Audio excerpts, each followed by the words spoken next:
Oh, hi, Addie. Okay, so can you guys see my paper okay? Yes. Cool. Here is the reference photo that we will be using.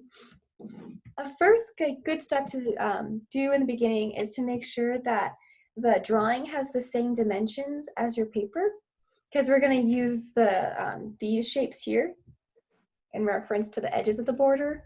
So we want to make sure that they're same proportions. The way I usually like to do that is I take like a paintbrush or something like that, and I'll lay it down on the side of the paper, and then I'll put my finger and I'll measure how long it is like this. So now I know that it's that long. And then I'll flip it over and I'll measure the length of the paper. So I can see that I have one of these, and then if I move it over in about a third. So I'm going to check the same on my paper, measure here, and turn it to the side. I have one, and it goes, oh, let's see, about one, and then about a third over.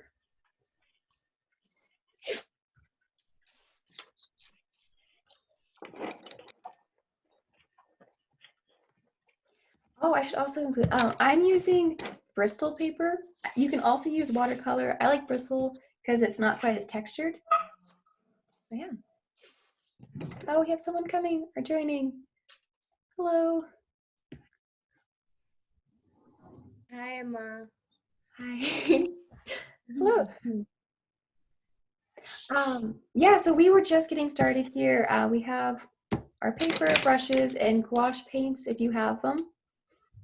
And then the only thing we've done so far is just make sure that the dimensions of our picture is roughly the same dimensions of our paper. So, what size paper are you using? I'm using an 8" by 10" and it matches perfectly. So, okay. And the good thing is if you guys want to frame it afterwards, you can buy frames with 8" by 10. That might have been easier than my explanation before.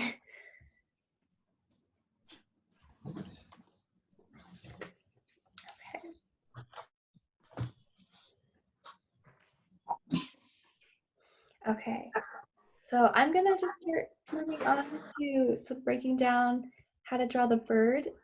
If you guys have any questions, let me know. No rush here. Okay, so the first thing that I like to do is I want to mark the center of the head of the bird. So I want to find the line right in between, and I want to see how that line is going to go down the face. I'm noticing it looks something like this, where it's really curved at the top and then it comes down. And then I want to do the same for the eyes. So I'm marking where the eyes are at. And something that I'm noticing here, I'm gonna draw this on a other piece of paper, is there's something kind of funny happening. So when we draw a cube and we want it to look three-dimensional, we usually draw something like this.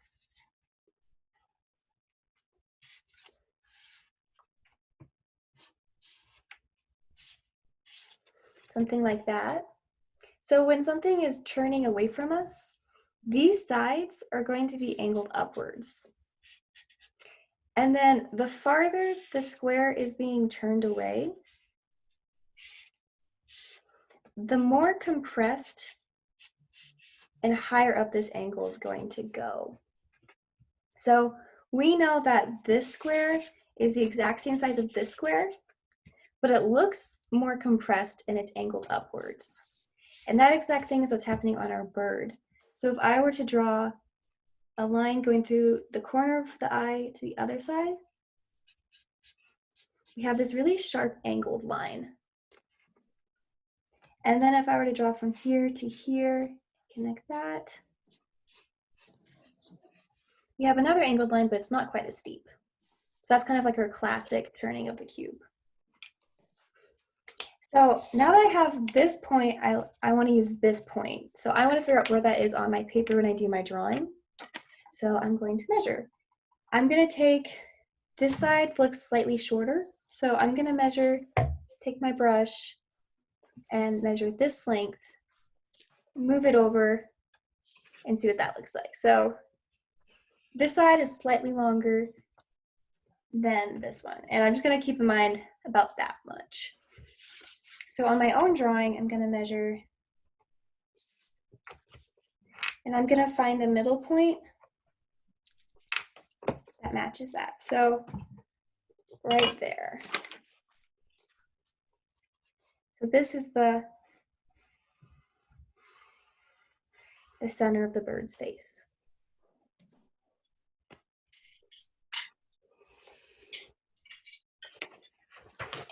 And now I'm gonna look back at my picture and I'm gonna measure where this point is at. So I'm gonna take my brush, I'm gonna use my shorter side and look. And let's scoot it up a little bit. I have about that much left on my paper after. So I'm just gonna keep in mind 2, and then this much at the bottom. So on my paper, I'm just gonna go maybe a little bit longer than that, right about there.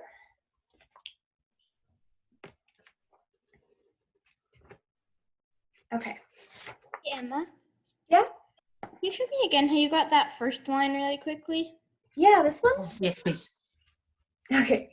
So I'm looking at just the length and I want to figure out where I'm going to place this line. So I want to compare the length of this side of the paper to the length of So- this side of the paper.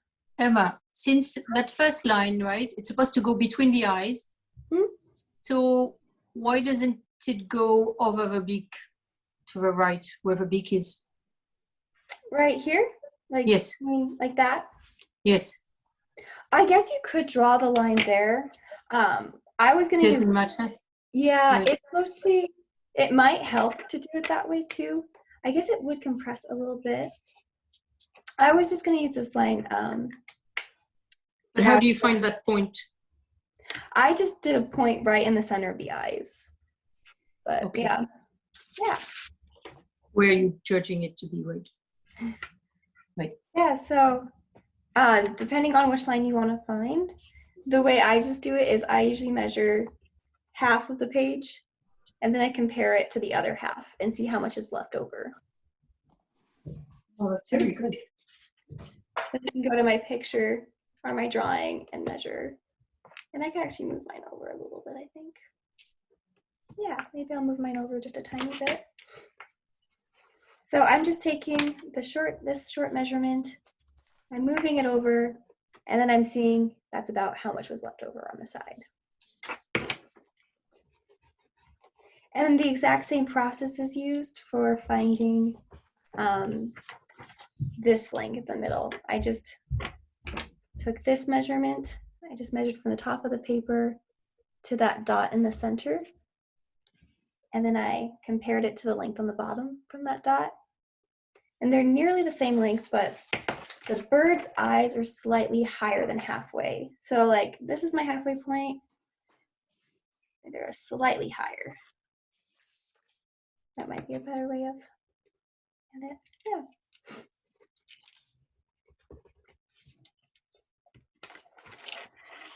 So once I've determined this center point, I'm gonna kind of base most of my stuff off of that. And I now want to create this angle here on my paper. So, And Emma, for that, you just go right across the eye, or? for this part, Yes, for that line there. yeah, so all I did was I put a dot at the corner, outside edge, and then the inner corner, Ah, okay. and that way. This is great. Leah's never shown us this. Oh, cool. I think, yeah, I like to measure everything. I mean, she measures, but in a different way. Oh, cool. Cool. Okay. Yeah, so I'm looking at this angle here, and I want to make sure that my bird has that same angle. So I'm gonna kind of sketch it. Sometimes it's easier to break this into a few more lines, do it a few times over.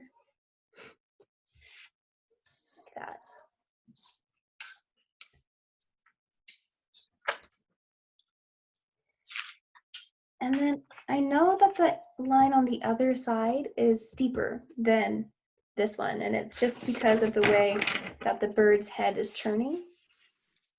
So I know that this angle is steeper. So I'm gonna let's do this. Okay. So the way I'm doing this, I don't know if you guys have done this before. If you have it printed out, it can be really helpful. I like to take my pencil and I just kind of, I lay it along the line that I want, and I can just scooch it over to my drawing and get it pretty darn close to the right angle. So for the one on the right, you're measuring also corner to corner of the eye? No. Yep. Yeah, you can't see the corner of this eye. It's kind of hiding behind, but I'm guessing it looks like it's ending right about there. And then this corner here, and then that angle. Ah. I'll sketch this.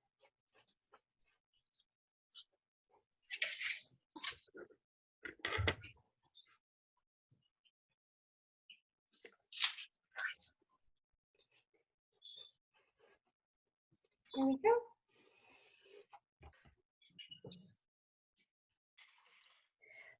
So after we have those two angles set up, I want to measure this width versus this width. And then it's nice because this just cuts off right at the end. So I just want to check this, how tall this is. So I'm gonna go from here to there. So I'll go, there's 1, 2, 3, and about a half. And a nice measurement I just noticed is the center of the eye is exactly this length. So that's pretty handy. We don't have to measure that now, or it lines up pretty nice. So to do this, what I'm gonna do is I'm gonna take this section and I'm gonna divide it to 1, 2, and about a half. So 1, 2, about a half. Might make mine a little bit bigger. Sometimes this is a trial and error. You might make them too big the first time, too small. Yeah, that's about that length. And then I can go over to this side with that length and make a mark. So I know that's the edge of my bird's head.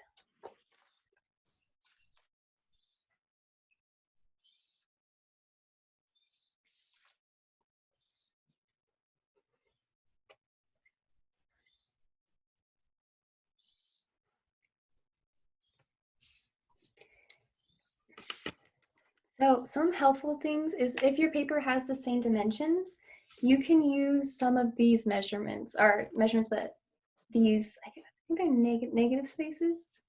So I'm looking at where the bird's ears are, yeah, it looks like ears, tufts, meet the edge of my paper.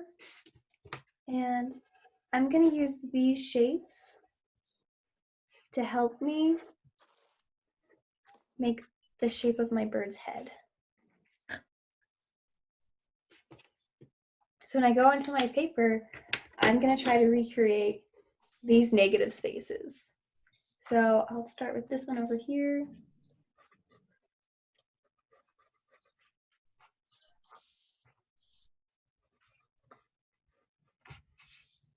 And I'm just breaking up these more complex curves and things into lines. I find them a little bit more easily digestible.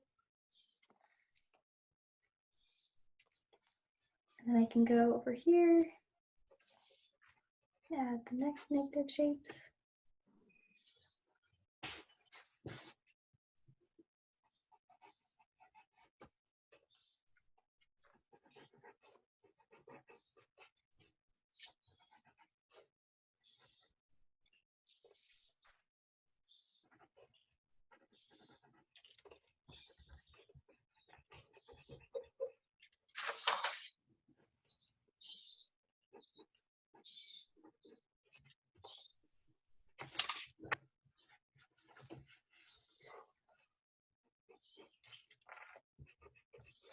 So this is just helping us get a better idea of the shape of the bird's head.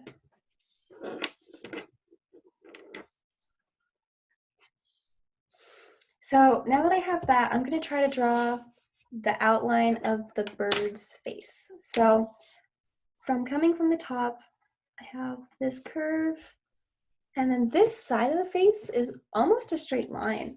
It goes down pretty flat the whole way. It does have a curve at the top to connect it, and it's going to come down. So I'm going to draw my curved top here for it to connect down to the side of the face. Bring that straight line down. And then it's about,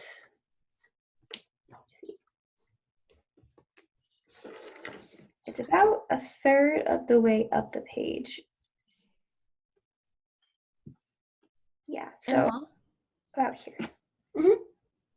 can you send us a picture of your marked photo so that we, yeah. yeah. Yeah, of course.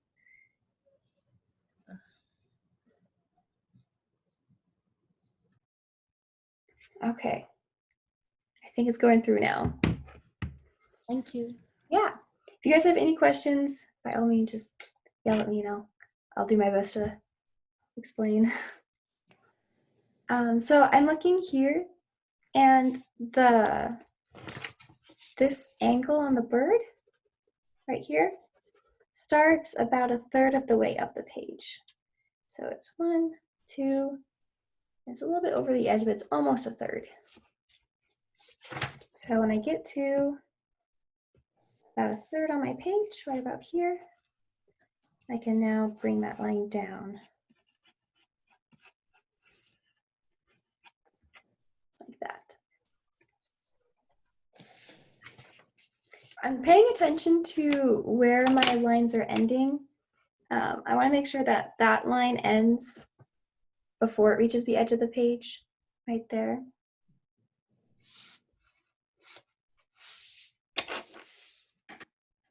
You know, behind the right here, there's a thing. It's part of a right here, or, you know, there's like a vague shape that's out of focus. Part of it on the... I mean, so on the left of a right here, like above the head. Oh, yeah. What I is it? added that in. I actually don't know. I don't know what that is.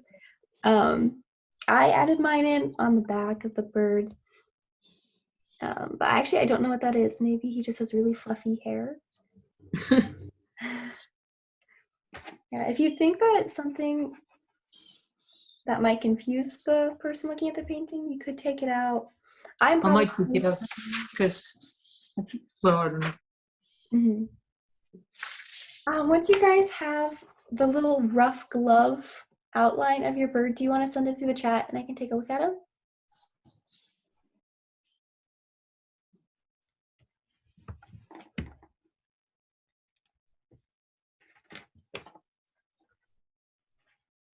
I wonder if it'd help if I mark up this paper with colors and I'll send that through, if that's helpful.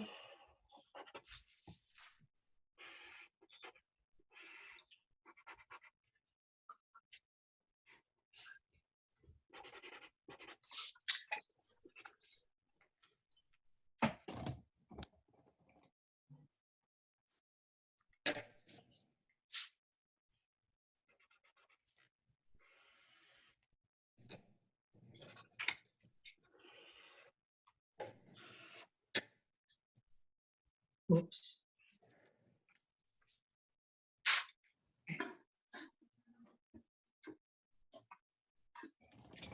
Here, I'm gonna send a new photo through that has some of the measurements color coded. Maybe they'll be a little bit easier to see.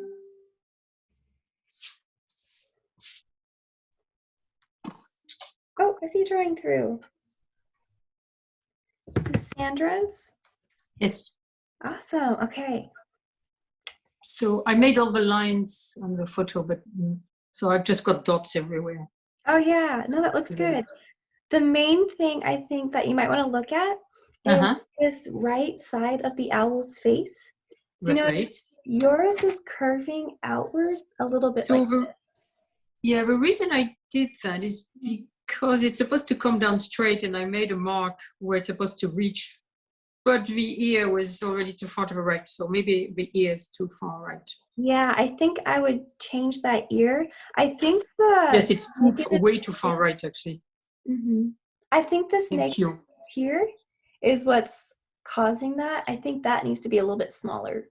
I think yours is a little too long. All right. Thank you very much. Yep. Yeah. Yep. So right. This is from NV. Oh, this looks nice. Okay. Let's see. Thank you. My name is Nidhi. Oh, Nadi. Yeah. Sorry about that. That measurement looks good. I think the only thing I'd change right now is your negative space is just slightly a little too long. I think you can shorten it to on the right a little bit. But other than that, it looks awesome. Those measurements look great. Great job. Cool. Oh, I see Addie's.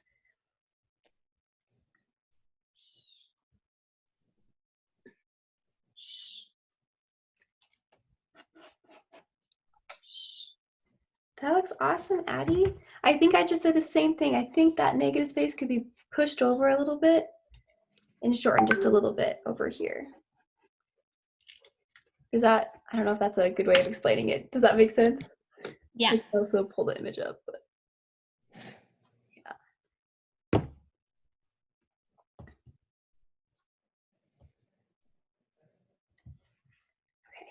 Is it right? Do I say this Toshman? Yep, perfect. Perfect. Okay, cool. Let's take a look. I feel like I don't have the eye lines in the right place. Yeah, the eye looks, I think your angled line is a little too sharp. I think you can bump it down just a little bit. The silhouette looks nice. I think you have that right on. But I might change the angle of your line. It looks like it's right about here right now. You might want to tilt it down a little bit more. Okay. Is it in the right spot on the vertical line? Let's Okay. Or does it need to be lifted up? vertical line. Do you mean like The length of the head? Oh, yes. Let's look. On my paper. Sorry, I missed the first few minutes, so I was trying to catch up. You're good. I think it can bring the eye down a little bit lower. And then something you want to keep in mind is when you draw the eye, the length of it is also going to be compressed. So it's actually going to be a little bit shorter than you think it is. So right now yours has the this angle, but we also want to compress it. So we'll have it on the same angle, but it's going to be shorter, something more like that. Okay. Yeah, so I would start first though. I change this angle, and then when we go over the eyes, we could talk a little bit more about that shade too, and see if that will help.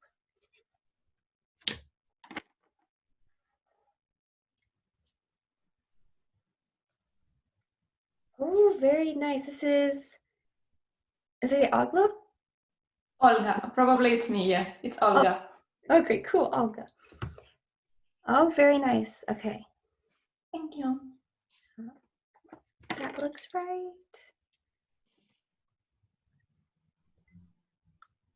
Those eyes also look right. Yeah, that looks pretty good. I think the one thing you might want to pay attention to is the left side of the face. It goes off the page. So I think it goes out a little bit more than it does. But it's kind of hard to see because it's off the page. Yeah. Great. Okay. Yeah. Cool. Did I get everyone? Are we ready to move on? I think. I'll take 2 more minutes, but please continue. Okay. whenever you're ready, you can send it through. Oh, I see Annika's.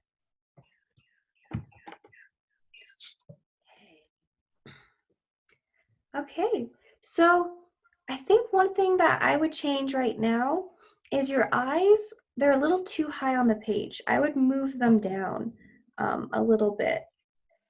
Right now they look like they're right about here. Yeah.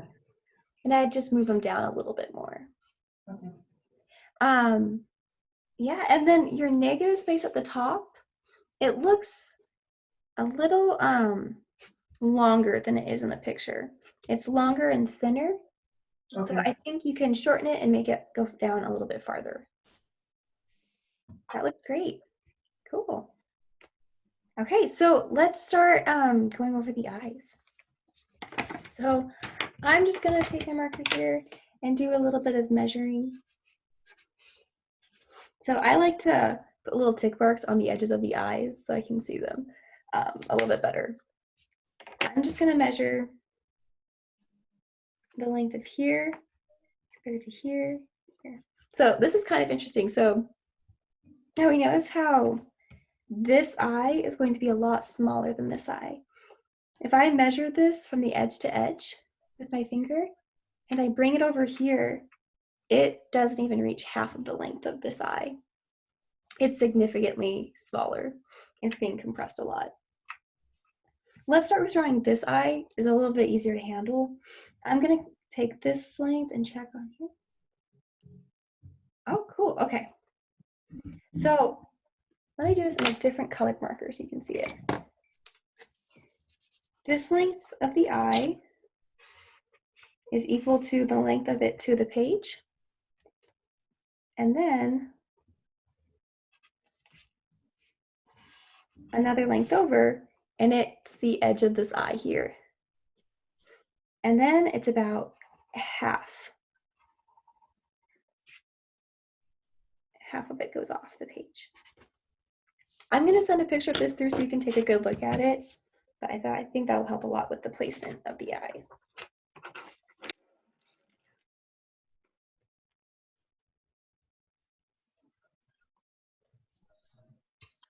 Oh, it's upside down. Okay. So I'm gonna measure first this length of the eye. I know from before that this little tick mark is half, like that halfway pupil of the eye. So I want to make sure that this is the center of my eye. So I'm going to put some tick marks on either side of it. And I'm just guessing. I'm just kind of like throwing a dart into the dark. And now that I've thrown the dart, I can see how close I was. So I'm going to take this measurement and move it over. Oh, and it looks like I got it pretty darn close. So I want to make sure that this measurement here is the same as this measurement here. So these two are equal.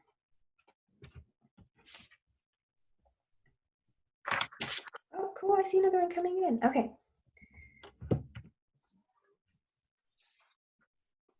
This is saying Roshni, is that right? Yes. Cool, okay. So I think you can scoot your eyes down a little bit farther on the page. I think we can go farther down. The angles look right though. One other thing I might do is you can make this angle a little bit more dramatic. If you look at the border of the picture, the edge of the bird's body nearly goes to the end of the page. Yeah. Yeah, so if you just see, if we know that the line's gonna end there and it starts up here, try seeing how that changes that angle. It should make it a little bit more angled upwards. Okay. Thank you. Yeah, that looks good. Okay, so I have these measurements for the eyes. Now I can take that measurement and I'm gonna move it over one. And that should be, let's see a little bit, yep, there. And that's gonna be where that other eye ends. It's this line right here, is this tick mark. So I'm having trouble with the height. I keep putting it too high, that right eye. The height of where the eyes are at? The right eye is higher than the left eye, The right you know, eye, because of that yeah, angle. because of the angle. So something that might help is this shape here. We know we have this bottom part of our triangle, like this. And if we were to just draw a straight line attaching the eyes, maybe right there, I'm gonna see if I can recreate that triangle. And then I would know that that's where that eye starts, and they should look level. Thank you.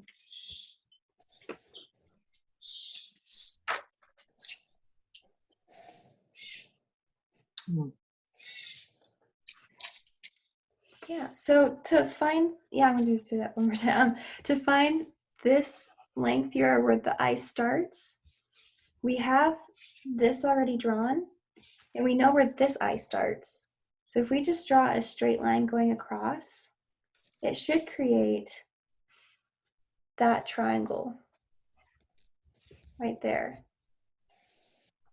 And then where it meets on the other end, we know is the shape of our eye, or the inner corner of the eye. Thank you. Yeah. And so now I'm gonna figure out where I'm gonna put the beak. Something that's gonna help me place it is I'm looking at my drawing, and I want to define this face area of the bird. I'm gonna draw this in my marker. That'll help me just kind of see where I'm gonna put the beak so it feels a lot less like I'm throwing a dart randomly. What I like to do is, like, right now I have all of this open space that I'm just like, the more chance of me just guessing where to put it is higher. So if I have more things to reference, then my chances of getting it in the right place will be a little bit more accurate. So I'm gonna draw this curve, and it starts right at this corner and kind of makes this gentle C up. It doesn't go all the way off the page. It ends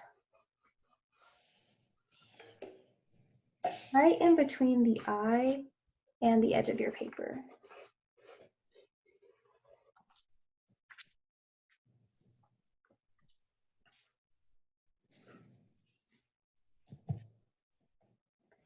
And then if I look at my picture here, it's hard to see where the beak starts because of where the fluffy part of the bird is. But it looks to me, I'm just gonna outline it so you can see. I'll do a marker so you can see that shape. It looks like it starts right at that center dot.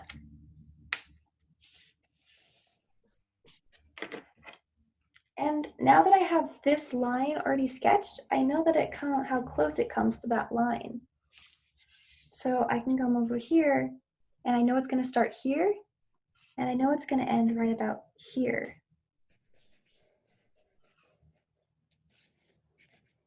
And then I can draw the first side of it.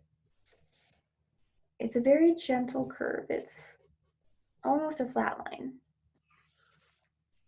And when I reach to the end of where I know the beak's going to end, I can bring it back up. And then coming down from this other side, I have this curve.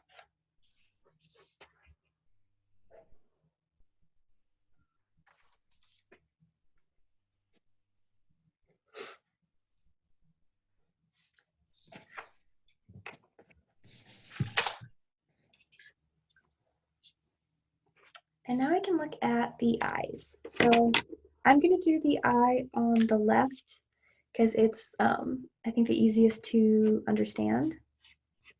And I'm just gonna start sketching this shape.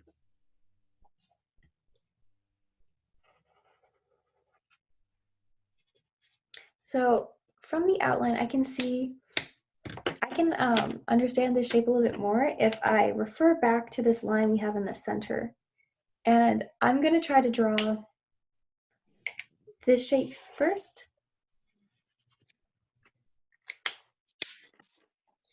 So I'm using this line to help me. I want to create this little almond sliver looking shape, just that top third of the eye.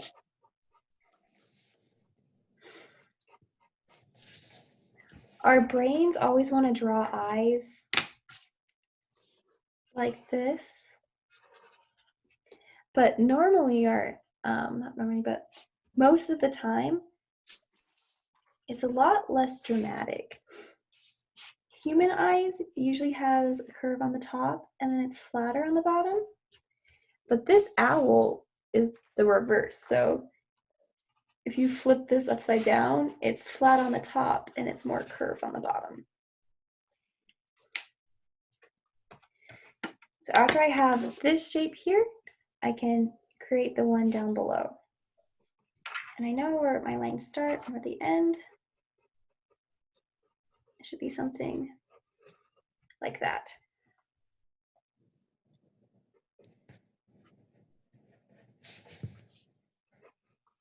And if you look, compared to this line, the top half is significantly thinner than the bottom half. It's about a third. But this area is a lot thinner than this bottom part.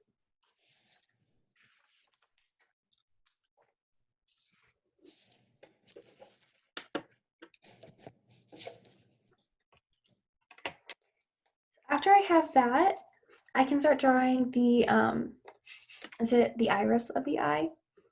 And to do that, I'm going to focus on these negative spaces. So I'm going to look not at the actual circle that's making up the pupil, but these shapes on the side and how those are being created.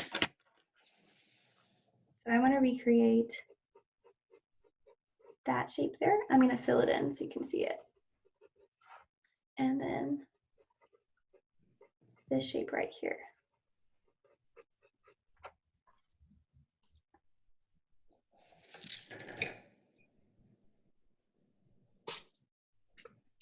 And then the pupil of the eye is not exactly in the center. It's actually a little bit higher.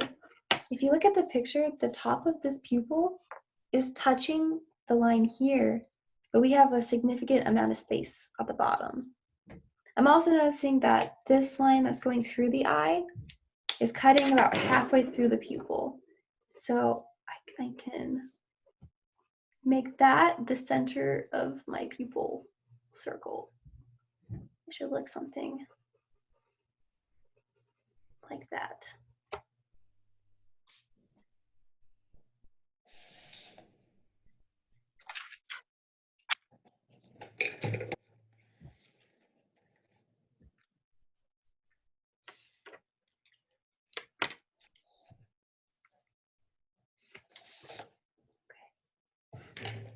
Are you guys ready to move on to the next eye?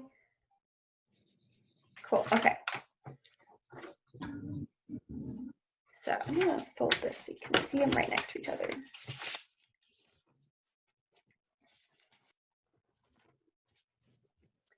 So this eye is the one that's really being shortened. So our measurements should show that this eye is significantly shorter than this eye. And it's angled upwards, which is kind of a lot to think about. So I'm just going to try to break it down into some of the easier shapes. Oh, I see a painting come through. Let me take a look. Oh, yes, that looks awesome. Perfect. This is Toshvi? Yeah. You got the eyes. All right, let's see. And then Rashmi? Yeah. Yeah, that looks good. I'm looking.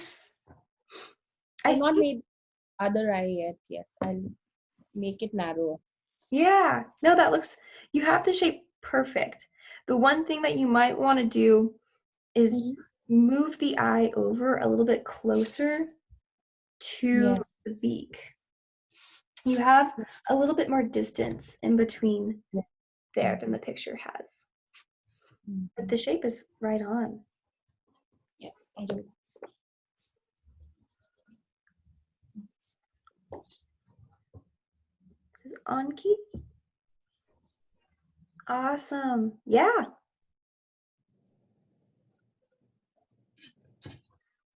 The eye that turned away also looks perfect. Look there.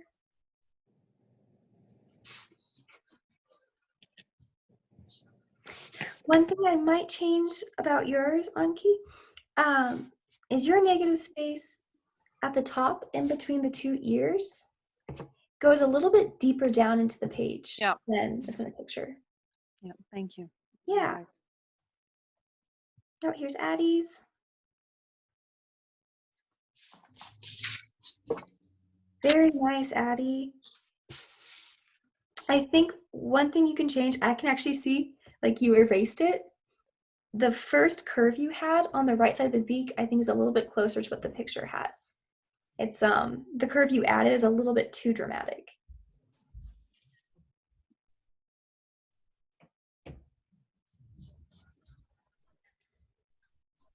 And the D. Oh, cool. Okay. Your eyes and your beak are all lined up. The eye that's turned away, right now, it looks like it's a little too tall. I'm going to go over drawing that too, if you want to go through that with me, but that's the only thing that I'm noticing right now. I see Sandra's. Oh, those eyes. Those look really good. The one thing I would change is the beak. So if you were to continue the curve of your bird's head, do you see how it would touch the beak? Right. So my beak is too. It's a little too going low. Too low. Yeah, I would move it up a little bit. Thank you. Yeah. Oh, Olga. That looks so nice. I love seeing how everybody has different drawing styles. Super cool. Hi, do you think, hi, this is Nidhi. Do you think that the face is a bit fat in my drawing? Oh, let me look. Bit too fat. I think looking at yours, here, can you see the picture if I put it up like this? Yes. Yeah. This line, I think, might be why you feel like it looks too fat. You could bring it in a little bit more. Okay. Yeah, and then this curve right here, Mm-hmm. my time limit. This curve right here, you could start it a little bit sooner. Okay. Yeah. But the left-hand side is okay, right? The left side of the face is okay. I believe so. Let me double check.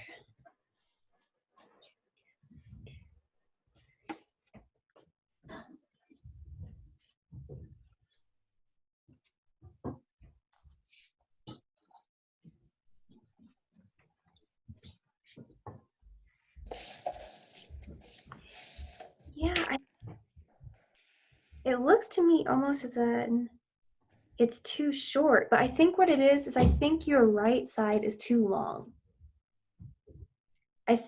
What's happening is the right side of the face is going to appear shorter even though it's the same length. So I think this right side of your face just needs to be a little bit more compressed. I think you just have to bring it in more. Okay. And it make the other side of the face look right.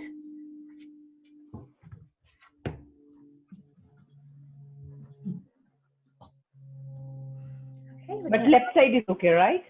Yeah, the left side looks great. I think the left side looks funny because the right side is too long. Okay. Yeah.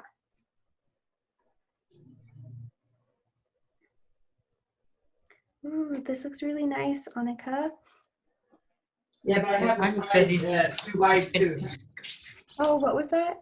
I think I have this side too wide too.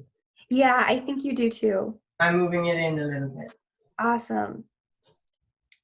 Something looks wrong. I'm going to send it to you again. I fixed her face. It looks like it's cocking its head. Okay, I'll take a look. Sorry.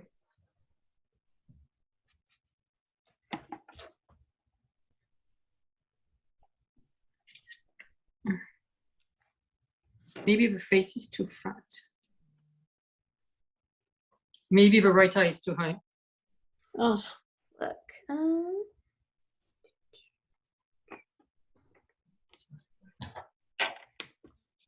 I think the right eye is too high. I think so what I would do, I'm gonna put the image up here. I think your right eye could go down just a tiny bit, not a ton. And then that beak right here, see how the beak touches? The beak starts all the way up here where the two lines intersect. But we can't see it, but we just know about it. Yeah, it's hiding. I drew it like I could for my own reference. And when I paint it, I'll cover it up. But that might help because your beak still looks like it's a little too low. I'd pull it a little bit more. It might help understand like how high up it is I can reach that. Oh, right. Okay. I brought it in, Emma. Oh yeah, I can definitely see that. Okay, I'm gonna check the measurements. I think you can bring it in more, actually. I think you can bring it in all the way to the edge of your eye. The left side? Yeah, or the right side. Actually, right side, I'll do it with you. I mean, I was just putting it in. I'll again do it with you. Yeah. But left side, I need to bring it in more. I would actually bring in, here, I'll show this picture. This right side, right here, I think you can bring it in almost all the way to here. We know that this side, I'll measure in mine, it's 1, 2, 3.5. Try measuring it and seeing if it fits that way. And then also check the size of your eye on the right, this eye. Compare that to this eye. They should be different sizes. The one on the right should be almost half the width of the one on the left. Okay, got it. Got it. I see LM. Is this Lana? Oh, this looks awesome. Yeah, that looks good. I think you're about ready to paint. One thing that you could change, it's a very, very subtle change, is the curve or the chin of your bird is going down a little bit deeper. So you could just kind of shave it off and have it end a little sooner. But yeah, looks like the eyes are right, the measurements on either side. Yeah, that looks really good. I can go over drawing this eye real quick. And then I believe we can start painting, which will be super fun. Okay. So I want to break this up into a little bit easier shapes. I'm going to start outlining this part of the eye so I can better understand it. It looks something like this. I don't know if you can see that image very well. I'll send a picture of it through the chat. And I'm going to divide in half, kind of like we did before. I'm going to send a picture. Oh, sounds good. All right, I will see you later, Tashmi. And then, oh, I see one from Aniki. Yes, that looks awesome. I think you're there. Beautiful. Okay. Thank you. Yeah. Here, that looks really nice, Annie. Yeah. Thank you, Sandra. Emma, I'll try to do it in watercolor. So say I don't have a gouache. So apologies for that. Oh yeah, no problem. The main difference between watercolor and gouache is that you can't add light colors on top. Yep. So some of the stuff I'll be doing, I'll put darks and then add the lights on top. But you don't want to do that. That might. Yep. I'll try to translate it for myself. Okay, great. Yeah, so let me go over this eye. I just sent a picture through the chat of it zoomed in so you can get like a better picture of it. But I'm going to focus on this upper half. I'm going to try to recreate that shape. It's very, very curved. And then coming down, I can break this bottom half into two lines. There's one coming down at this angle, and then one coming down at that angle.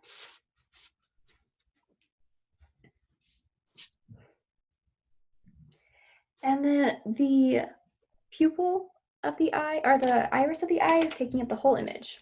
So that's nice. We don't have to worry about that shape, but we do want to look at the pupil.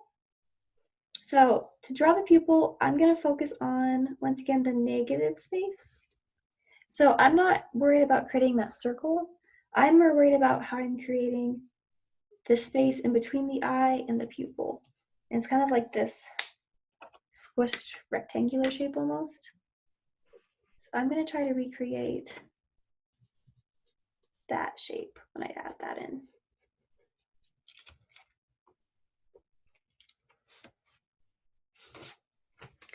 Then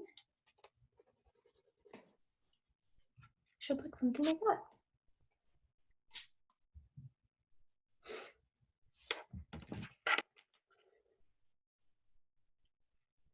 All right. So after this point, I think we're ready to start painting. If you guys want to send them through, if there have any questions before we start adding paint, I can take a look at them. It looks like these. What about the eyelids? You don't worry about them? Oh, well, the way I paint, I was going to paint them. I was going to do it as I paint. But if it would help, if it would help to have them down, you can definitely add them. I was going to do it as when I was painting. But yeah, you can do that. I'm going to send you with the eye moved for a 5th time or something. Okay. I get the same problem with a goat last week. This turning of the head is a really hard angle to get. It's like our brains don't want to believe that it's that much shorter on that side. The eye is turned up that much. It's kind of tricky. It's the height of the problem with. Oh yeah. Oh, I see Addie's. Okay, let's look. Awesome. I think you have it. That looks really good. Great. Okay. And I see Sandra's. Oh yeah, that height looks right on. I think you've got that. Thank you. Yeah. Yeah, if you guys wanna, I can draw the eyelids too. If that might be helpful. Let's do that. Let me pull it. Well, because this beast has got such big, beautiful eyes. Oh, I know. You can see the eyelids. Yeah. So I'm looking at my image. My drawing is all messed up, so it's hard to see. So I'll show it on my phone. And we actually don't see much of the eyelids on the right. We really see the hooded part, I guess, on the top and the bottom a little bit. Yeah, so I'm just gonna break this into like almost a rectangle shape. So we have this rectangular shape at the top, and then it folds under at the edge just a little bit. And then the bottom, it's going to follow the curve of the eye. Something like that. You can see a little bit more on the bottom. Oh, I see pictures coming through. Okay. So I see Annika's. Awesome.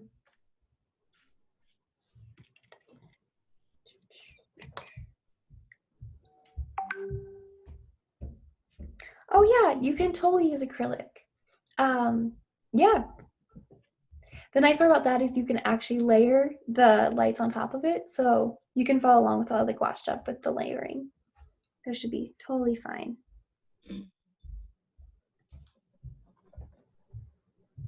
Oh, there's a nostril. Oh yeah. Okay, so Annika, this looks awesome. I love the eye shapes. The one thing I would change right now is I would bring this curve. Let's see. Can you see that okay if I zoom in? I would just bring this curve in a little bit more. Okay.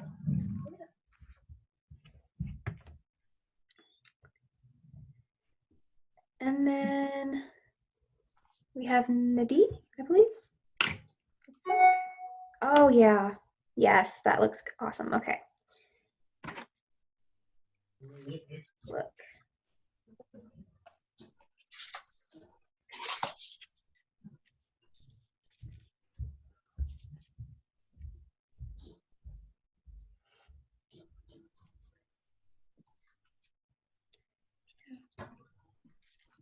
Looks great.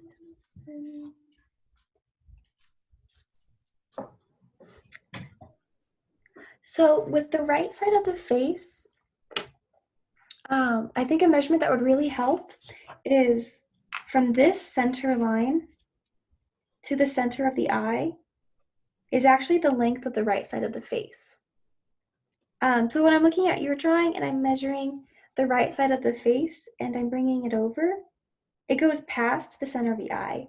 So on your drawing, you have the eye in the right place. So what I would do is I'd take this center line to right in the center of your pupil, and then I'd move it over, and it will be right where that side of the face needs to end.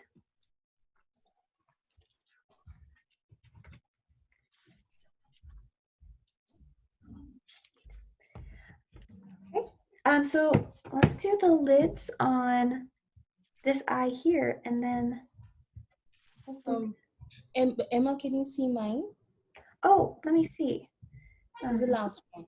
The last one. Oh, yes, I see it now. Okay. Gonna measure.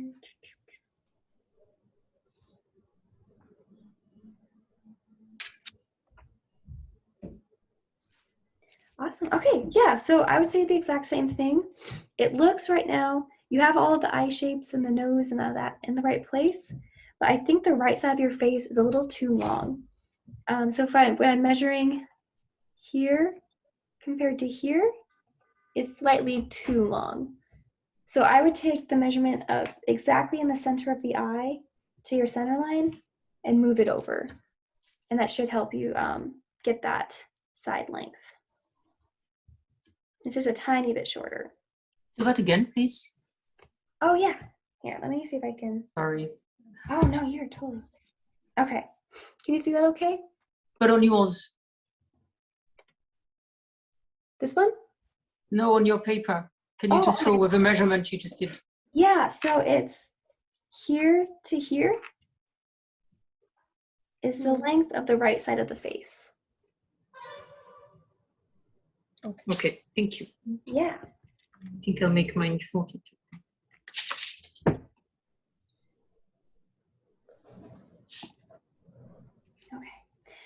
So the lid of the bird's eye kind of gets covered up by this ruffle. Oh, that's the wrong photo. Oops. Let's go back. So Emma, I need to bring it in, bring it more in. Yeah, I would try to use this measurement to bring it in. Okay, yeah, I've got it. Cool. It's really slight, but I think it will make a big difference. Okay. Yeah, so I'm going to zoom in here. I'm going to just draw this upper lid of the eye as this curved shape. So. And then I know that the little tuft right up here folds into it a little bit.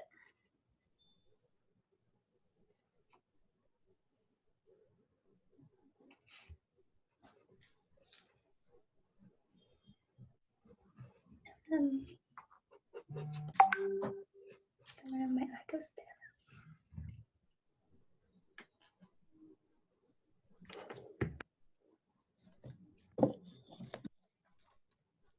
Yeah, yes, that is definitely right. Beautiful. I'm just gonna check the height of the eye.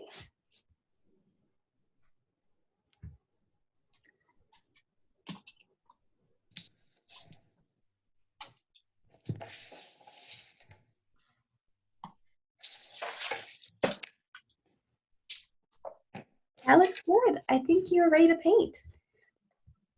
Okay. So when we do our painting, if you have watercolors, I would skip this step. But if you have gouache or acrylic, you can do this part. We're gonna do an underpainting. Oh, I see one more. This is Addie's. Beautiful, Addie. Yes, definitely ready. Okay. So I'm gonna do an underpainting first. I want my bird to look kind of warm. There's lots of warm tones in the. Hi, sorry to interrupt you, Emma. So, are we using watercolor or acrylic for today's painting? So we're using gouache. It's a mix in between watercolor and acrylic. You can use, if you have either of those, whichever one you have. Watercolor, I think, it's a little bit more different than acrylic would be. So it might translate best if you have acrylic, but if you have watercolor, you can also use that. No, I have both actually. I have poster colors, watercolors, and acrylic, everything, you know. So Oh. I just want to know which one suits, you know, for this. I would do acrylic because that way you can layer some of your lights on top. So yeah, I would use acrylic. Okay. Okay. Yeah. Great. So I'm just looking at my bird, and there's lots of really warm tones in the feathers.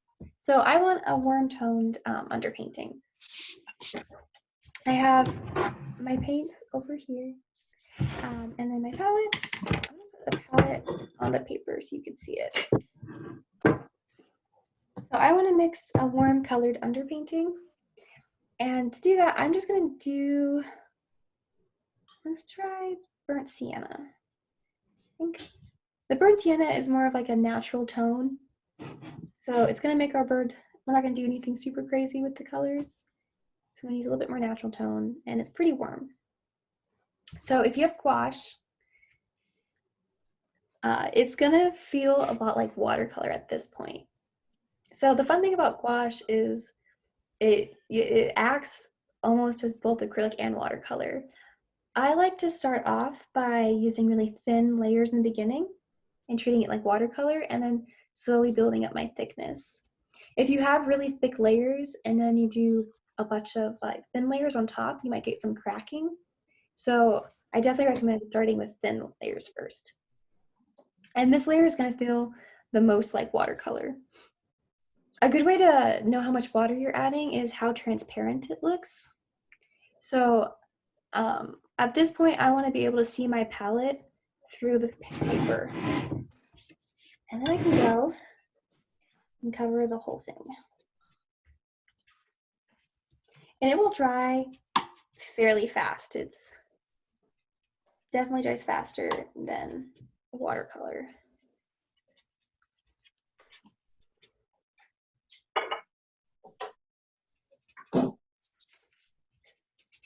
Sorry, I missed that part. That was burnt sienna. Yep, burnt sienna. And you say it's used pretty transparently. So would it be a good idea to use watercolor underneath or not really? Yeah, you could definitely use watercolor. I like to use watercolor a lot under my paintings because gouache, it never fully dries. It always likes to wake up. So sometimes you add like different layers on top, it might mix with the colors you're adding. The only reason you might want to use gouache for this part is that it'll dry faster than watercolor. So you might be able to move faster with it. But yeah, watercolor totally works. Yeah, so that's some of the fun of gouache is it never fully dries. So when we're adding layers on top, sometimes the layers underneath will start to blend with them. Let's get it wet again.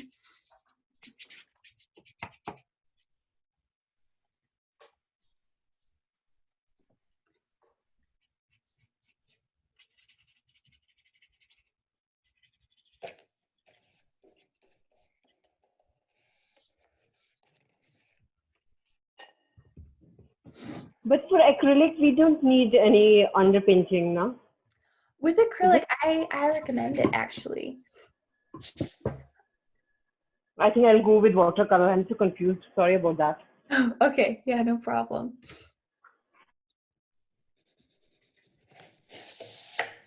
Okay. So I like to start painting off with my darks first. And so what I'm looking at my painting and I'm just going to try to figure out my darkest areas and my shadows.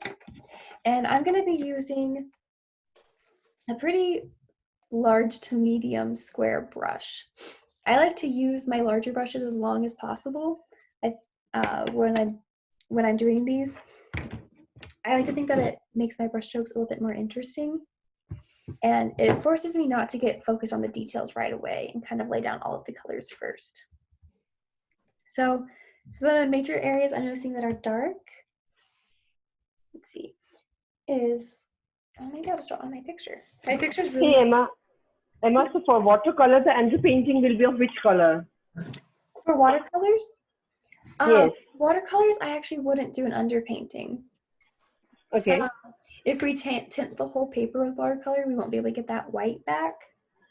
Okay. So I would skip the underpainting part and then just go right into the painting. Okay.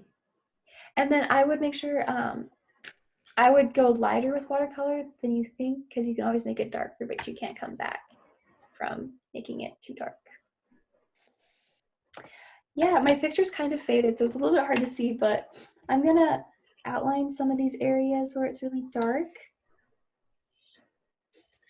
Like so. So this area under the beak is fairly dark. We have this area here. Area of the head. So what I like to do is I'm not going to worry too much about drawing each individual feather. I'm going to try to just figure out the light and dark areas right now and kind of roughly their colors. So I'm going to start off with the area underneath the beak. And at my picture, it looks like it's a very blue kind of brown color. So I want to mix that blue-brown color. I'm going to go over to my palette and I'm going to take burnt umber, which is this brown.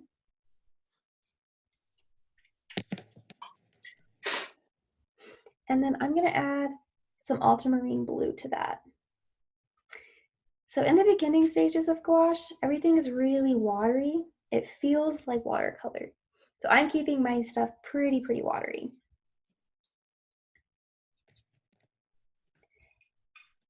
I'm going to add a little bit more brown than blue.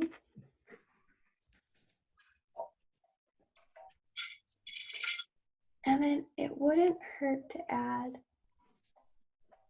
a little bit of yellow ochre in there.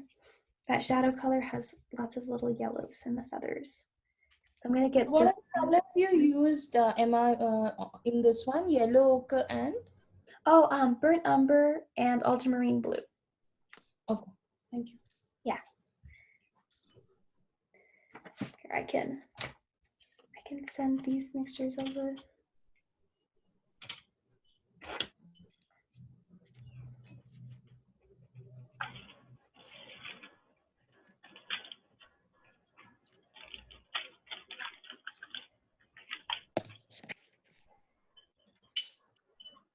Okay, I'm going to send this color over. So I always think of these colors right now as like my my stock color. So this is the color that I can modify as I go. I can add, lighten it, darken it. So I'm going to make like a separate pile and I'm going to add a little bit of white. So if you're working with watercolors, you're not going to use white, you're just going to dilute it a little bit more with water. And I'm going to get this gray tone, something like that. And so now that I have my darker gray brown color, I can start laying it down on my bird. So I'm noticing that there's some of it under the eye.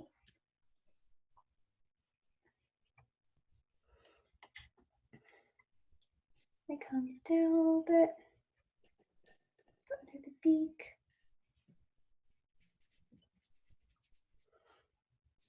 You'll notice if you're using gouache that on the palette, it looks like watercolor, but then when you lay it down, it's a lot more opaque than watercolor would be. It's not quite as transparent.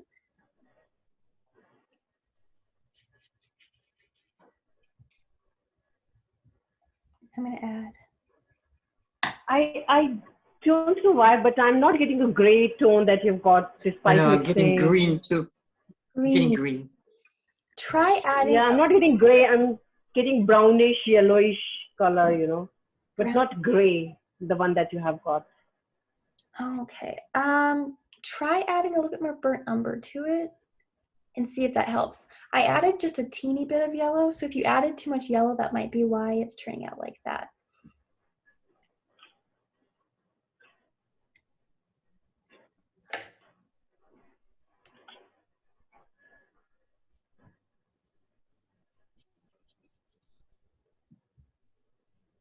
It's brown actually.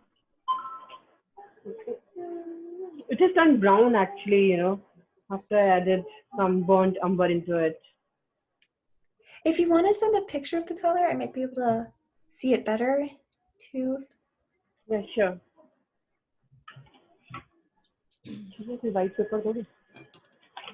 It's burnt umber, ultramarine blue, and yellow ochre, right? These three colors. Mm-hmm.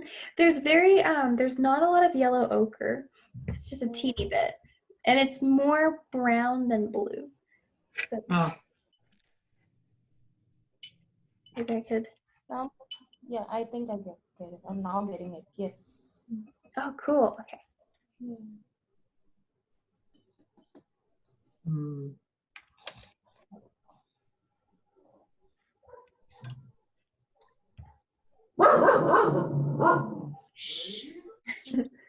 Oh no. Yeah, so right now I'm just laying down roughly the areas that have this color.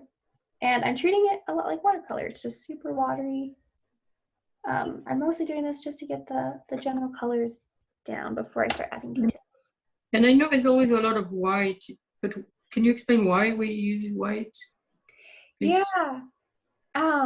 So the white is gonna lighten it a little bit more. So it's not super dark. So if you don't have gouache or acrylic, you could water it down with watercolor, like add more water to it.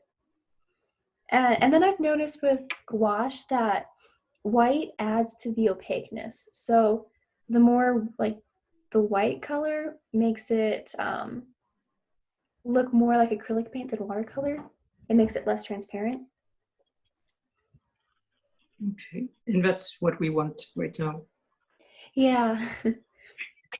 Gouache is kind of weird.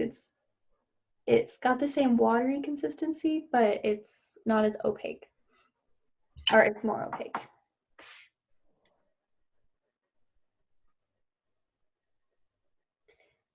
So I'm just adding. Anna. Yeah. Where did you get that more red color from? Oh, that's my underpainting. Or this color? Yeah. Oh, that's just more watered down. Oh, okay. Yeah.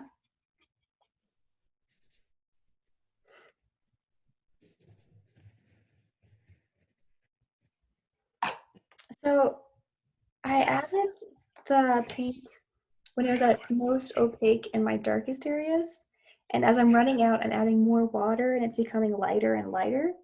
So this lets me paint some of the areas that are dark, but not quite as dark, and get like a few extra shades in there.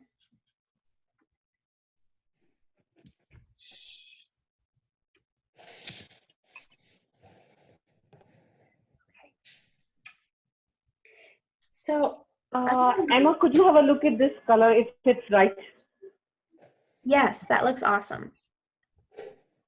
Perfect.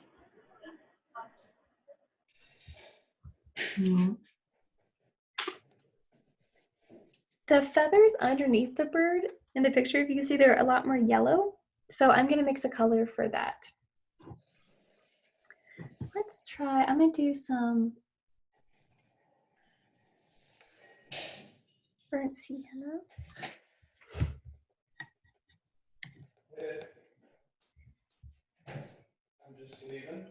yellow ochre. And I've got that yellowy tinged color in the feathers, but it's still a little too bright, so I want to tone it down. So I'm going to do that by adding a little bit of blue.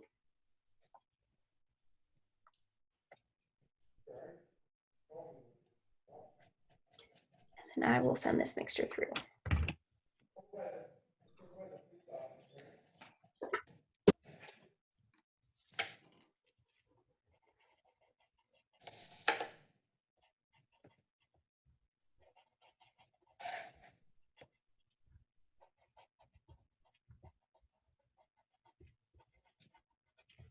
Okay.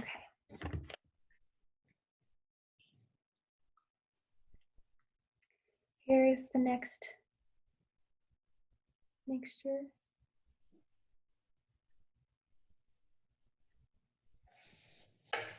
So this color is just a little bit more yellow. So what I like to do when I'm painting with this kind of medium, oh, I see a painting come through. That looks so nice. This is Aniki. Very nice. Kind of stuck a little. Oh bit. wow, it Yeah, looks so the- looks Yeah. looks like a real thing already. Thank you. the Just eyes are- I'm scared before the next layers, to be honest. And so that's the moment when I mess up the painting usually. So I may risk leaving it at this stage, but thanks. I think what I would do is, this is watercolor, right? Yes, it is. It is. Yeah, so I would start using your brush to make a little bit of like the owl Those, feathers. yeah, those spots basically, the dark ones. That's true. Yeah, that looks nice. Thank you. Okay. So I have this yellowy texture that I just mixed, and this is for the part that goes underneath the bird, his chin, and I'm gonna put this down here. So painting with this medium, because I can go on top of it again with my lights, I know that this color is a little darker than what I want, but I'm gonna add my feathers on top of it after. And when I add my feathers, they're gonna be lighter. So I always think that like when I add the feathers, it's gonna show in between all the feathers this dark shadow color, which I want. Add a little bit of that yellow color for the eye as well. At this point, I'm looking at my picture and I'm just trying to find areas on my bird that have this similar color and laying it down. I'm trying to, I guess I work the whole canvas at once, so I'm not gonna try to get too caught up in a specific feature of the bird or area.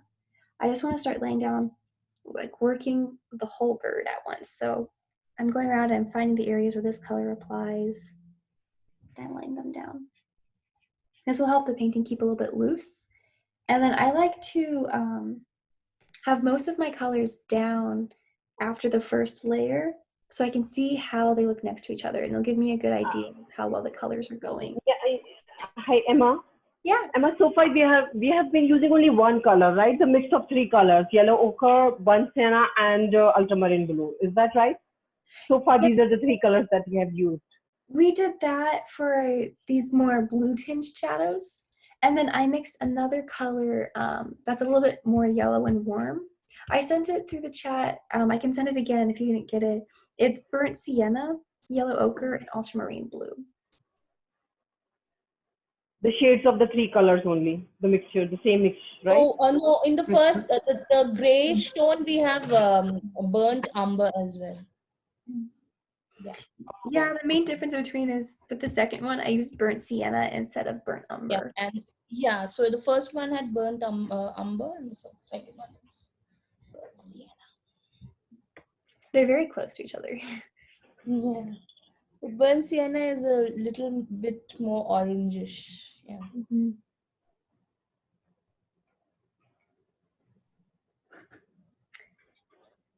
So I have these two colors down, and now there's a few areas in here that are more cool tones, so I want to get a little bit more of those darker cool tones into the painting. So I'm going to make another mixture with ultramarine blue. Let's see, can you see that? There we go. You can, if you guys have phthalo blue, I like to use phthalo blue. I'm going to put a little bit of that in it. Phthalo blue is just a very, very strong color. It works really well for colors that you want almost black. I like to think like it's just super strong. So I have that, and then I'm going to add burnt umber to it, and I'm going to darken it a little bit, make it a little bit less blue. And we can use this for some of our shadows. I'll put that down. So that's about half ultramarine and half burnt umber.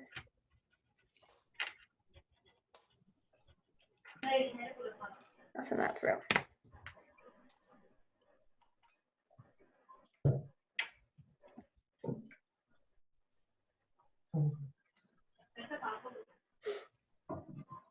Okay. So with this darker blue, I can start doing some of the more dramatically dark areas. There's that tuft of fur, or I don't know if it's on fur, feather. Head. That's really dark. And This is just phthalo blue. That's all mixed with some other color. Which color? Is this one? just phthalo blue, or have you mixed something else as well? I mixed burnt umber with it too. I darkened it a little bit more with that. But yeah.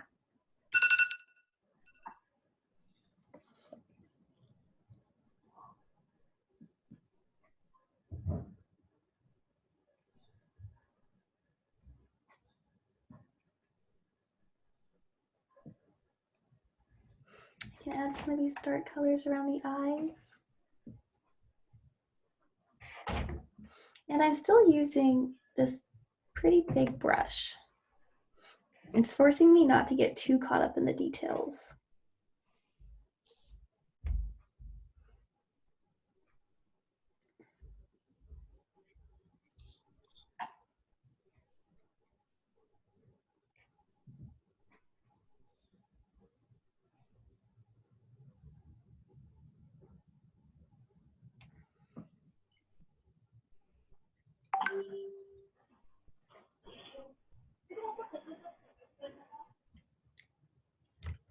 Okay, I see Nadiz.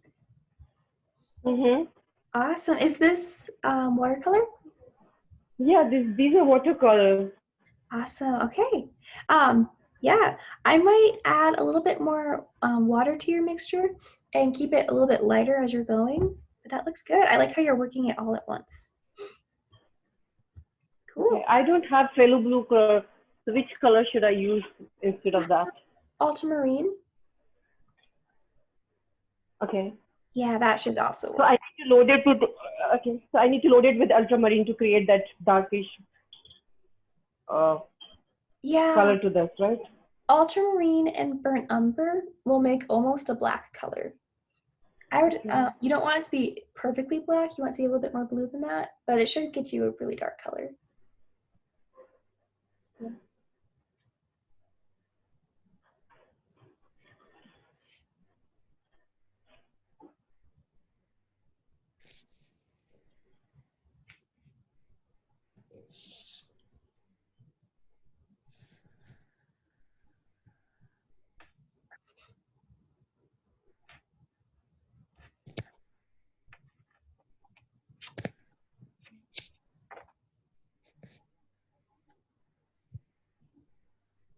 So I'm trying to restrain from using a smaller brush and working everywhere at once. So some of the fun parts about painting, I like to think, like, instead of taking a photograph, you have a lot more control over like which areas you want the viewer to notice and see and like draw their eye. And one of the ways to get a viewer's attention is the amount of detail certain areas have. So when I'm at this stage, by using this big brush and focusing everywhere, it keeps everything about the same amount of detail. And then I can start to decide after I get my colors down which areas I really want to draw the viewer's attention and I want to have the most detail. And I can come back with my smaller brushes and start adding those later. But for now, using this brush helps me have like a little bit more restraint so I don't get too sucked into one area. So if it's ultramarine blue with burnt umber? Yep. Oh, thank you.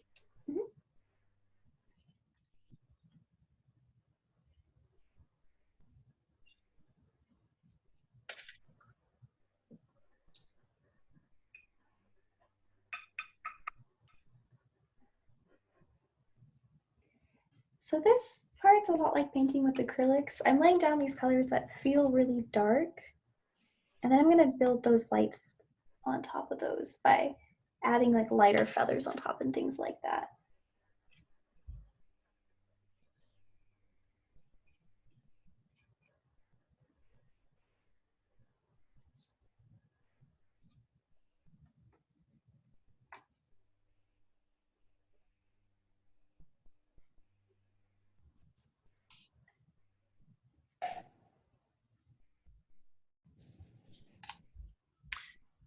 What about the body to the right?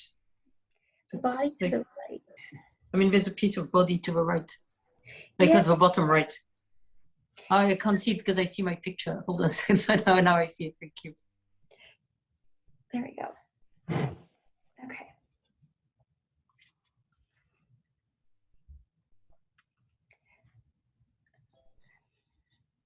So now I'm gonna start adding, I have a lot of dark tones and medium tones, so I'm gonna start adding some of my lights. And my light tones look pretty darn warm.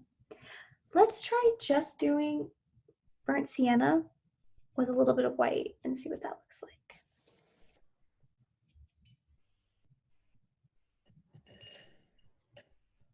It's a little bit pinker than I think I want it. Here's my color. It looks a little too pink.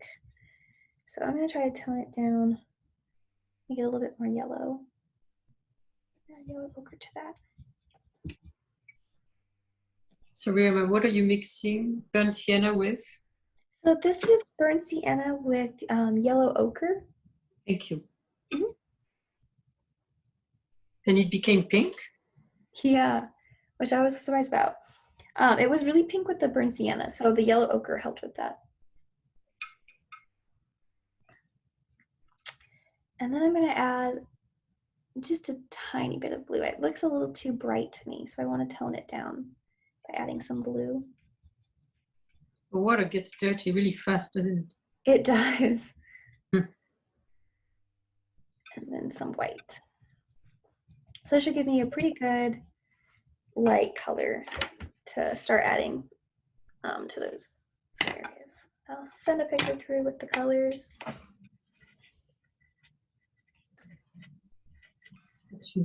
Again.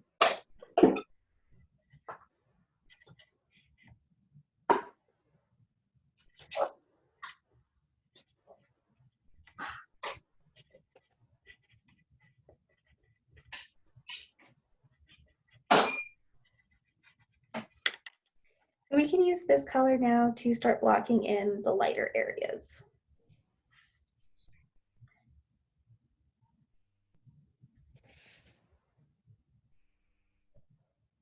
Okay, have that through. I'll start blocking it in.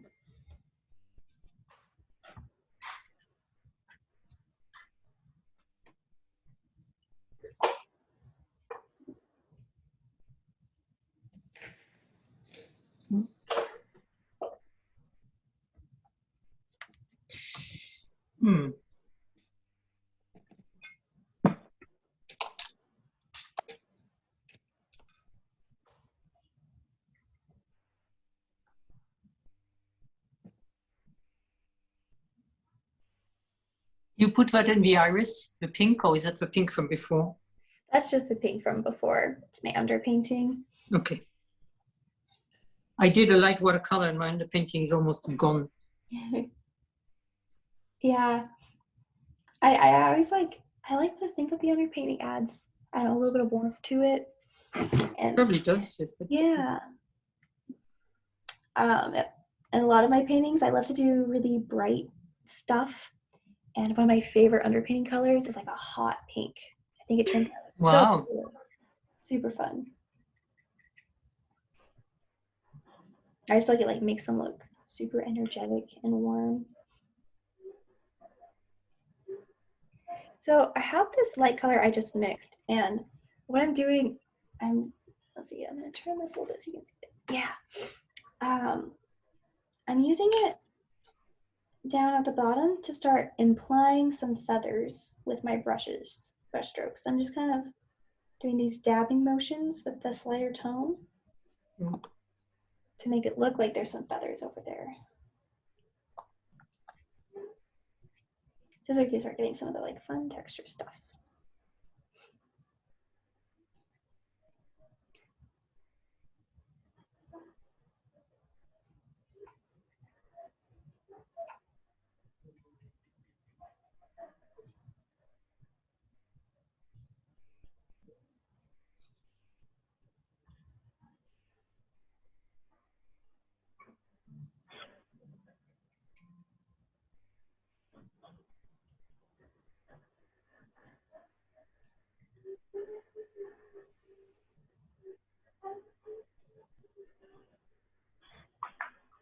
So in the pupils, you don't have to reserve the white because it's gouache, right? Oh yeah, you can add the white on after.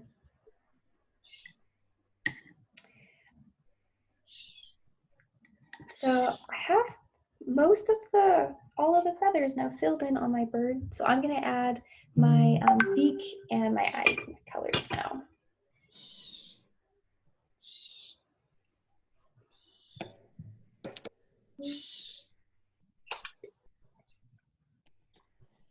Nice, Nadine. The only thing I'd say is as you're adding these blues on, try to keep it a little bit more watered down before getting super dark with it. That looks good. You have all the values. Nice. Cool. Yeah, I think you're ready to start adding some of those light tones. I would make sure you keep the light tones as light as possible as you're starting, and you can always come back and darken them.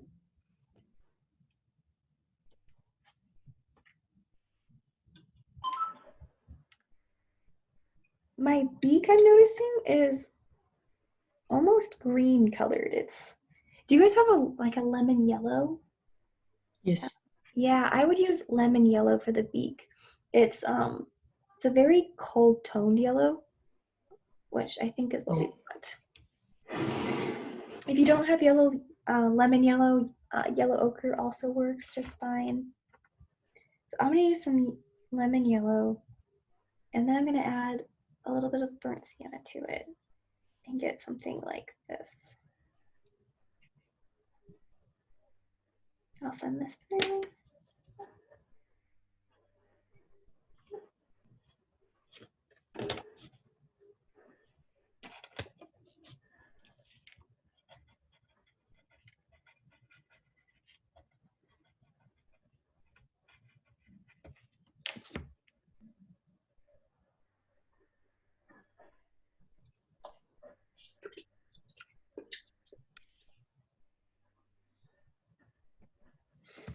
I'm gonna fill that in.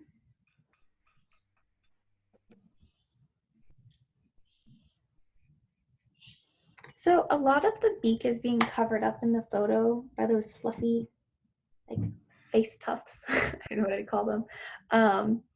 But right now, because I'm working with a medium that I can go over top of it. So if you have watercolor, I wouldn't fill in the whole beak. I'd leave areas for those white tufts to poke through. But because I'm working with a medium where I can, I'm going to add those whites on top after. So how have you got this white pinkish shade on top of the beak actually, you know? What color is this? It's like On the beak? The pinkish and the color on top of the beak, not the beak color, but the color just above the beak, you know, it's white, pink, peach mixed color, you know. Yeah, so that's burnt sienna with yellow ochre. And then I used just a tiny bit of ultramarine blue to tone it down. And then I added some white to it. And then I did send the mixture through the chat too, if it helps to see it written out. My handwriting's a little messy. But. So it's the three colors, you know, the three base colors that we have been using, you know, burnt sienna, ultramarine blue, and yellow ochre, right? But yours is giving a peach color shade. This color, yes, this color. Yeah, this one? Yeah, this one. Burnt sienna and yellow ochre, and then a little bit of ultramarine blue. Okay. Yeah. Okay.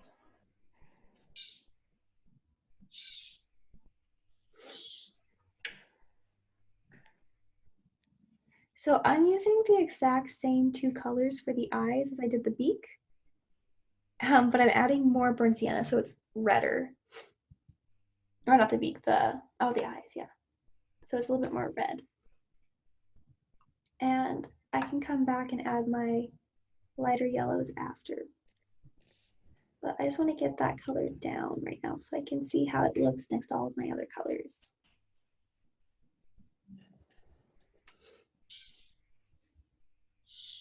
Hey, Emma. Uh-huh. So for the beak color, you just used lemon yellow? I added a tiny bit of burnt sienna to it too. Okay, thanks. Yeah.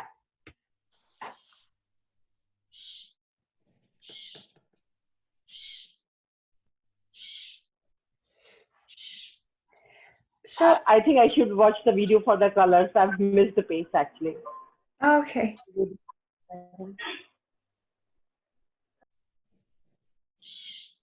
Yeah, it's difficult when you're not used to mixing. I'm also always scrambling. I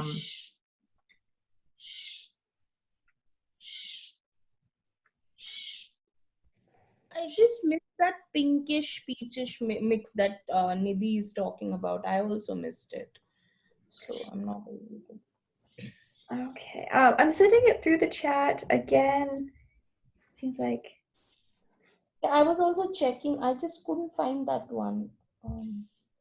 Okay, let me send it through. I'll take a picture of it too. It might look more pink on my painting because of the underpainting I'm using. Is pink. And if it's watered down too, it will appear to look that color. It might change the way it looks.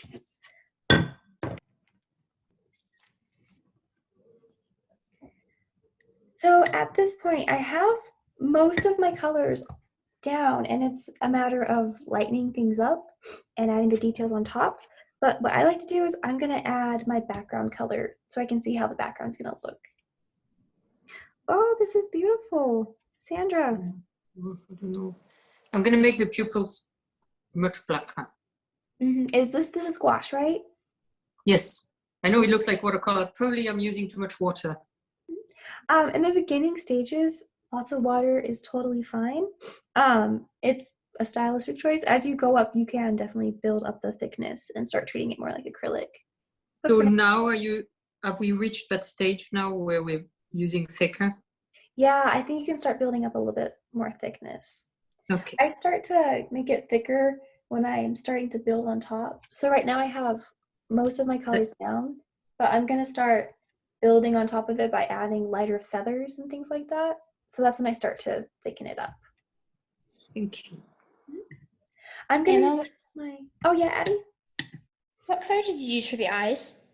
So that is also lemon yellow and burnt sienna, but there's just more burnt sienna. Great, thanks. I'm going to mix the green now. So it's nice, I think, to have the background at this stage. So you can overlay the feathers on top, right? Mm-hmm.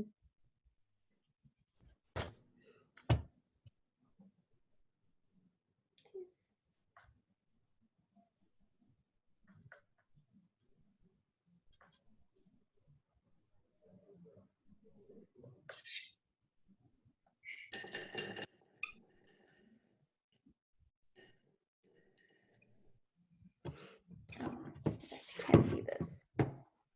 I'll send this mixture through too.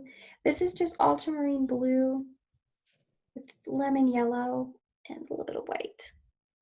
And I'll send it through so you guys can see it.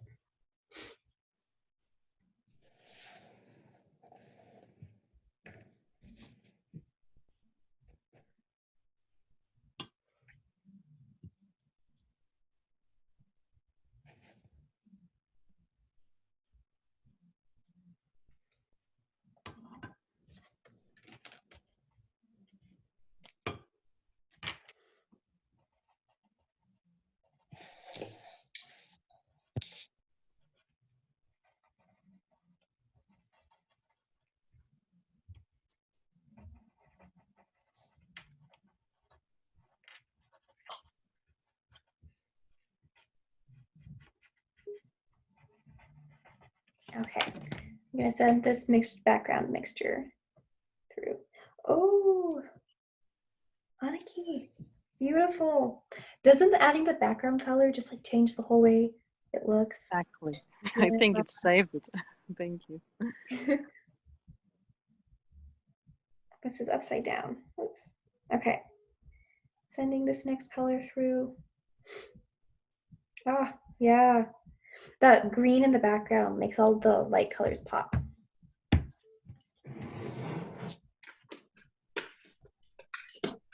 So when we mix things like the background, a tricky thing about gouache is that you want to mix more than you think you're going to need if you want the color to look flat. So gouache looks different on the palette than it does on the paper, and it looks different wet than it does dry. So it's super tricky to get the colors to match if you run out as you're painting the background. So I definitely recommend to mix more than you think you're going to need for the background, just in case. I think I barely mixed enough here.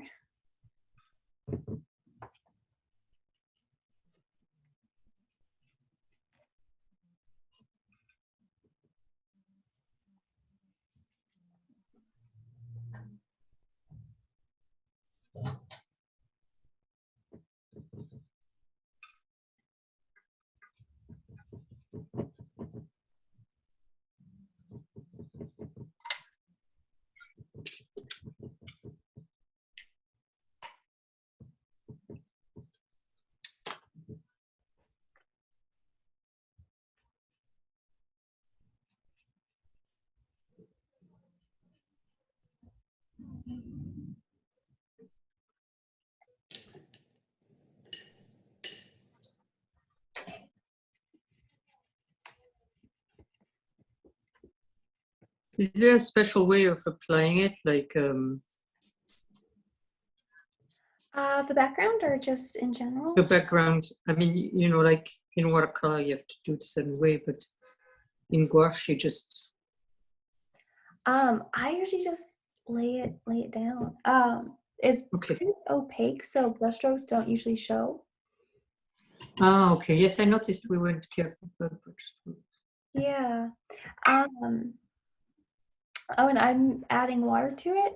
I usually want it just watery enough that it comes smooth on the page, but still thick enough that you don't see any of the actual page color coming through.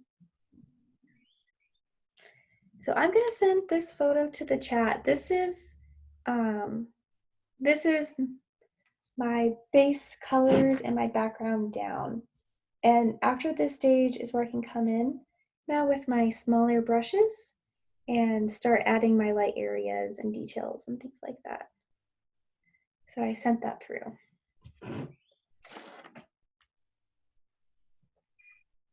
And you know how a background might look like not uniform because there are trees and things? We don't worry about that? You can do that if you like. That's totally your artistic choice. Thank you. Okay.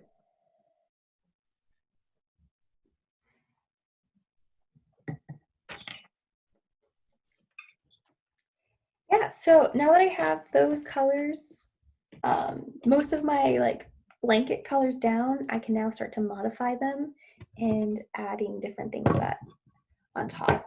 So one of the first areas I'm going to focus on will be, let's do the eyes. I think the eyes are going to be pretty fun. So I'm going to push my dark a little bit more now. Can you get cauliflowers in gouache? Say cauliflower. You know these cauliflowers that you backgrounds that you always try to avoid in watercolor when it's too wet. Can you get that in gouache, or can you just fix it by going over? I don't know. I haven't ran into it. So okay. Yeah. I just managed to create some. I didn't know you could do it with gouache. Hopefully I can go over afterwards. Hopefully gouache can be pretty forgiving, so it should let you cover up after it dries. I'd wait for it to dry. When you do cover things up, it might mix with the layer underneath. So I recommend like ever so gently like laying it down so it doesn't mix it too much. Thank you.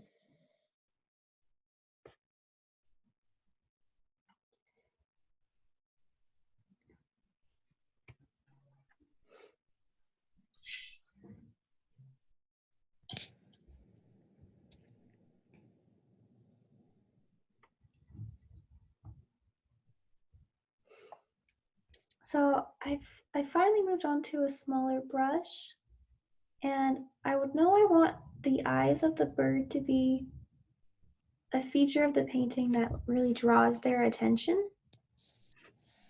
So I'm going to focus on putting some detail down there.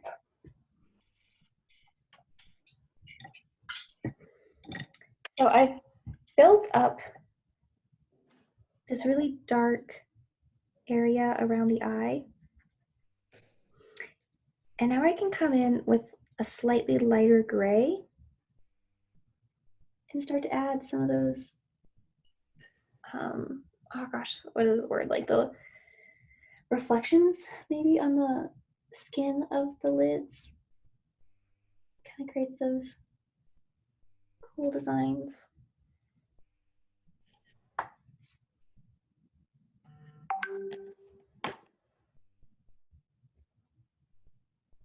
Ooh, very nice, Addie.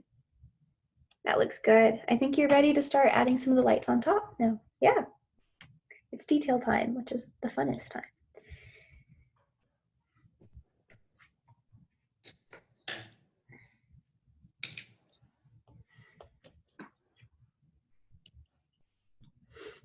Yeah, if you guys can see, I'm adding these really light blues on top of the blacks, and just so fun to do.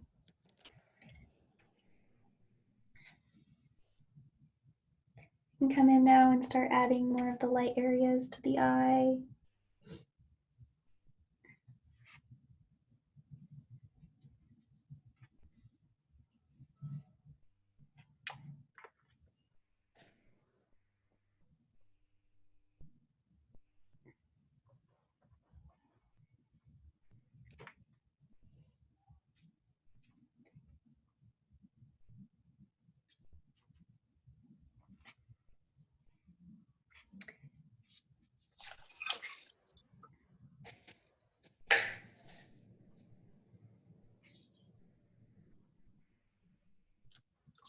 Oh wow!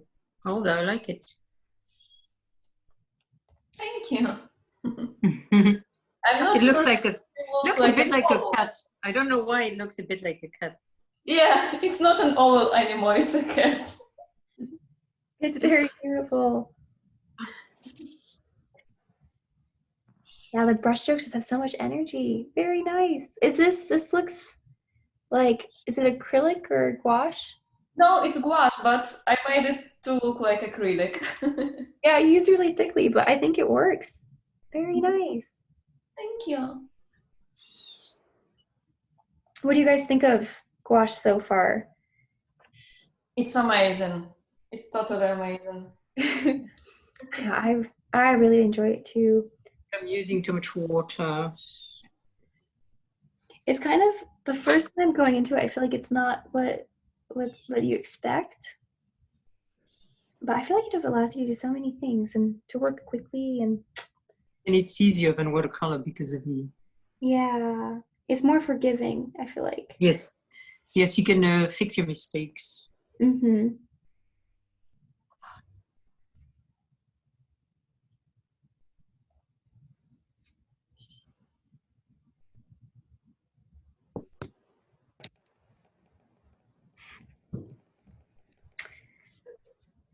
So it looks like we're starting to run out of time here.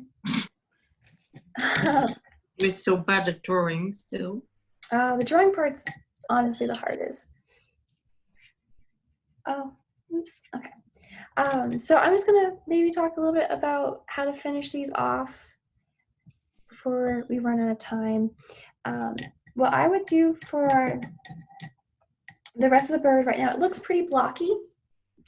But I sent all of those color mixtures. I can send them again if you guys like. But what I like to do is I think of those color mixtures as kind of like my base color. And I can take those colors and modify them as I go. So for, let's say like this beak area, I want to take that burnt sienna yellow ochre mixture that I sent in the chat already. I'll take that, a little bit of blue. I'm going to mix that stock color. And then I'm going to modify it. And I'm going to modify it by adding a lot more white than I did before. So it's a lot lighter. And then I can go in and start using my brushes brush strokes to start creating more of this illusion of fur. So I'm going through. And you can modify these colors more than just adding white to them. Like if you're looking at the painting and it looks like it might be more blue.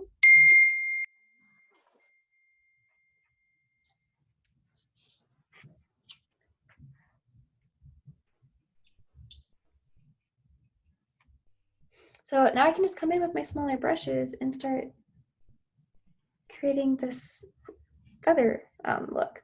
And I'm not worrying too much about each individual feather. The nice part is that we already have all of the main like shading of all of the feathers. And we just needed to make it appear as though we've drawn every feather. So I always just do that by leaning into the brush strokes and doing lots of really spiky ones. Now we've already got the general shading down. So at this point, a lot of it is just adding that texture.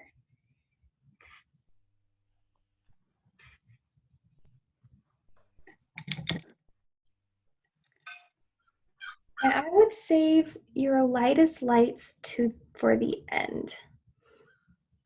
So I'm gonna start laying some of them down so you can see them before we go.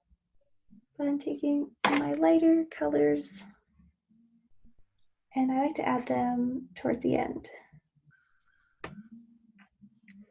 I want to be worried about not adding them in too many places.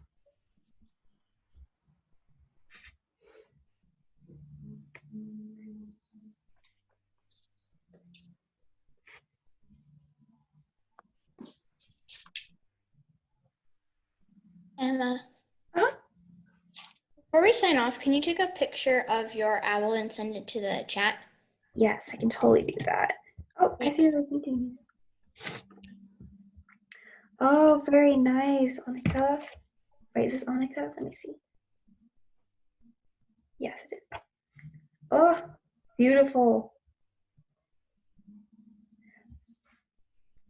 Okay, so before we head out, I'll send this picture through. If you guys are working out throughout the day and you have any questions, you can message it through the chat and I can do my best to help. Let me send this through. But yeah, at this point we have all of the colors down and it's just starting to add the textures in and some of the little tiny details like reflections in the eyes and things like that. Do you guys have any questions before we log off? I'd love to do that again. I mean, like another animal. Or, yeah. I think we need more. Oh, this one looks great. Who is it? Emma, it's yours. Well, thank you. Oh, I see on the keys. Oh my gosh. So nice. Thank you. So Wasn't easy. When something is wet, when it's wet, before adding any more color, you should wait until it dries, right? Yeah, you might get some blending if you're looking for a watercolor styled look. You could mix them together while they're still wet. If you're looking for more of like a blocky acrylic look, dry is probably the way to go. Okay. Mm-hmm. Oh, guys, these are all beautiful. I'm looking through all of them. So nice. Oh, I didn't see any of these. Ah. Beautiful. You should, Nidhi, you should try adding the background color green and see how that changes it. I bet it's gonna make it like really pop.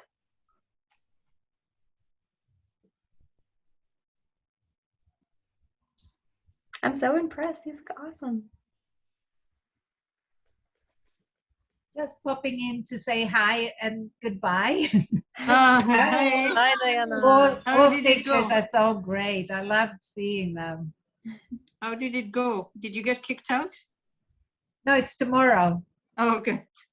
But she managed yesterday, and I have totally fenced in yard, and somehow she squeezed in or under the fence out to the street. Oof. Yeah. Oh no. That's my puppy. You have to watch her like a hawk. Yeah, I think we've fixed it now. But I just can't believe how she could do that. What kind of puppy did you get? German Shepherd. Oh my and God. Husky. I guess it's the Husky in And her. Basset Hound.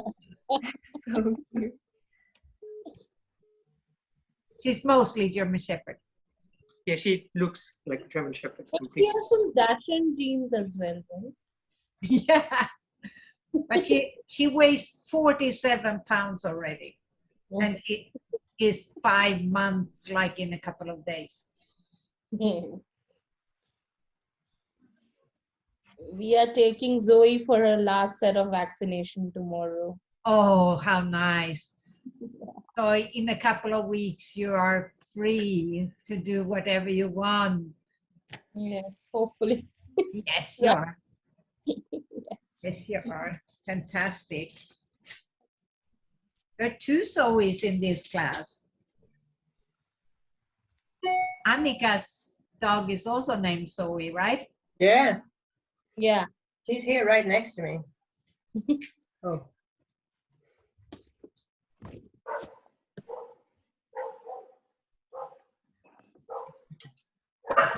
Oh, she hears the dog somewhere. It's in the computer, Shani. It's in the computer. I'm gonna let you say hi to her. Here she is. Let's see. Gosh, so cute. Hi, Sunny. Hi. Hey, baby. She looks very happy. She always looks very happy. She is. She's a happy dog. All right, do you guys have any questions before we head off? Oof. All right, sounds good. Well, good job today, guys. These all turned out fantastic. Thank you very much, Emma. It was Yeah. great. Thank you, Emma. Yeah. Have a good week, guys. Thanks. Bye-bye. Thank you. Bye.